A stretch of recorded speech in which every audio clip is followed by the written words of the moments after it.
Всем привет, с вами Алекс Геймер. Добро пожаловать на канал, где оживают грандиозные миры и кипит настоящая творческая магия.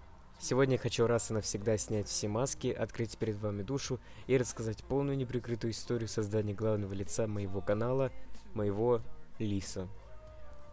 Давайте будем честны с самого начала. Я самый настоящий Фури, и моя любовь к Лисам неизлечима. Я помешан на этих образах.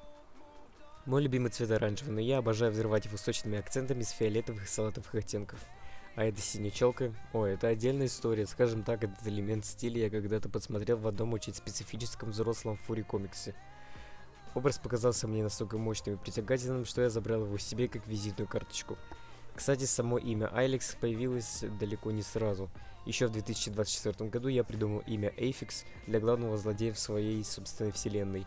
Но со временем оно трансформировалось, зазвучало иначе, и я понял, что отдавать такое имя какому-то отрицательному персонажу преступления, я забрал его себе.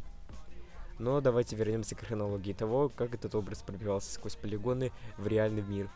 Это был долгий, болезненный и тернистый путь. 22 мая 2026 года дата официального рождения этой модели в сети. И, если честно, первая версия, сгенерированная через 3D, была просто чудовищной. Настоящий кошмар перфекциониста, на который без слез было не взглянуть. 8 июля 2026 года поворотный момент.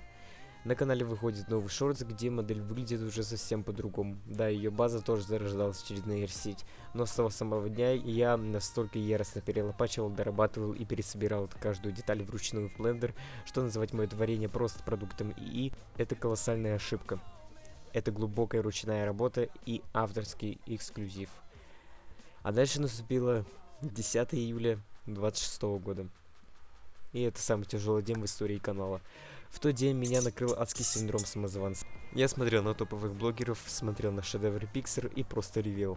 Я сидел в слезах и думал: боже, какой же я ничтожный, у меня никогда так не получится. Я никогда не достигну этого уровня. Это была абсолютная тьма. И прямо из этой боли, из этого отчаяния я открыл блендер и создал его, моего хомяка. Он был максимально простой.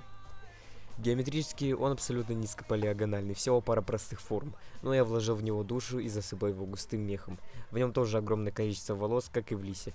Этот маленький топорный хомяк стал моим спасением, моим символом победы над депрессией. На канале он гость редкий, появляется лишь по особым поводам, но без него этой вселенной просто не существовало бы. Ну а венчает весь этот технически безумный парацифра, от которой у моей видеокарты прямо сейчас плавится текстолит. У моего Лиса ровно 1 миллион волос, 1000 базовых прядей и еще ровно 1000 в сложнейшей интерполяции на каждый волос, которая заставляет бедную систему молить о пощаде при каждом рендере. Вот такая история состоит за каждым превью и каждой анимацией на канале Алекс Геймер. От нейросетевого мусора и слез отчаяния до личного канала и миллиона шерстинок. Добро пожаловать за кулисы нашего безумия. Дальше будет только жарче.